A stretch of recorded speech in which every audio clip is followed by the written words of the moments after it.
Olá pessoal, eu sou o professor Vicente Olsen e sejam muito bem-vindos a este vídeo de história, onde a gente vai discutir os aspectos políticos do sistema feudal, sistema típico da Idade Média. Lembre-se que a Idade Média é aquele período que vai do século V até o século XV, marcado por uma economia de subsistência, uma economia agrícola, onde a produção então era voltada para a autossuficiência. Isso principalmente na porção ocidental da Europa. O sistema político da Idade Média era um sistema político descentralizado, fragmentado, onde aquela figura do imperador, típica do Império Romano, deixa de existir e o que nós vamos ter é uma fragmentação política nas mãos dos grandes proprietários de terra, ou seja, dos senhores feudais. Essa prática foi muito difundida principalmente pelo reino germano dos francos, onde a gente vai ter aí uma fragmentação nas mãos daquilo que eram os majordôminos, os prefeitos dos palácios.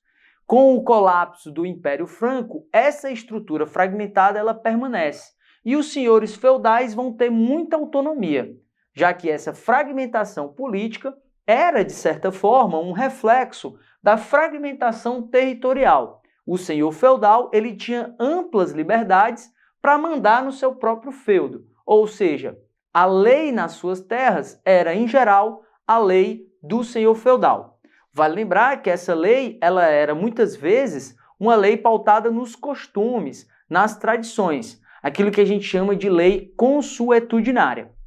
Quando a gente observa, então, as principais estruturas políticas da Idade Média, a gente tem que perceber o papel central que o senhor feudal assume nessas relações políticas. No primeiro destaque aqui, nós vamos ter as relações de suzerania e vassalagem, que eram relações políticas que se davam entre nobres, ou seja, entre membros do segundo estado, da segunda ordem, que era a nobreza.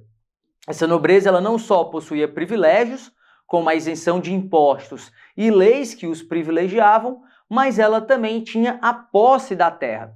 Em geral, essa aliança entre nobres, essa relação de suzerania e vassalagem tem sua origem lá nas práticas germânicas do comitatus e do benefício, onde um suzerano garantia a proteção e a doação de terras para um vassalo, um outro senhor feudal.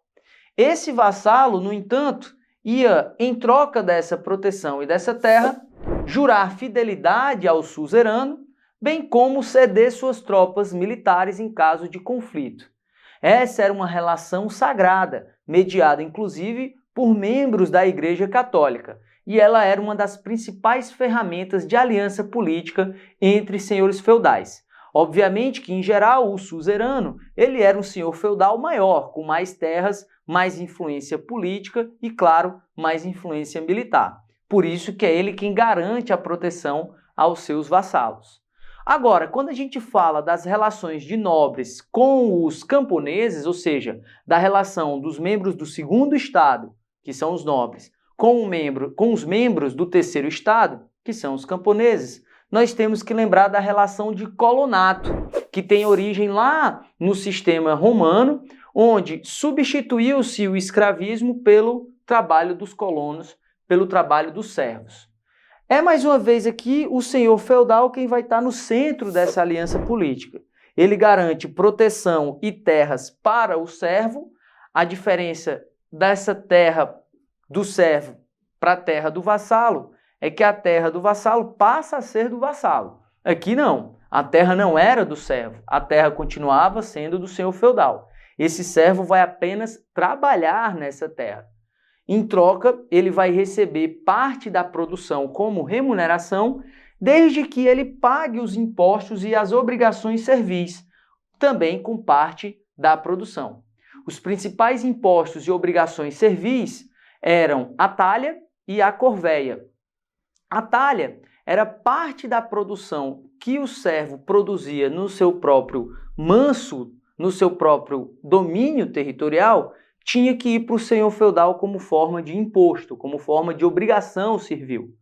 Já a corveia era o trabalho semanal que o servo desempenhava nas terras do senhor feudal, onde toda a produção ia para o senhor feudal. Havia ainda outros impostos, como as banalidades, que eram os impostos pagos pelo uso das ferramentas, como o moinho, o arado, entre outras. Também havia o dízimo, que era a 10ª parte da produção que ia para a Igreja Católica, assim como os pedágios e as hospitalidades, entre vários outros impostos que variavam de feudo para feudo. Esses impostos, essas obrigações servis, contribuíam para prender esse servo à terra, pois muitas vezes esses impostos se acumulavam em dívidas não pagáveis. E aí o servo então ficava preso nessa estrutura. Esses então são os principais aspectos políticos do sistema feudal típico da Idade Média Europeia. Bons estudos, até a próxima e espero que tenham gostado. Até mais!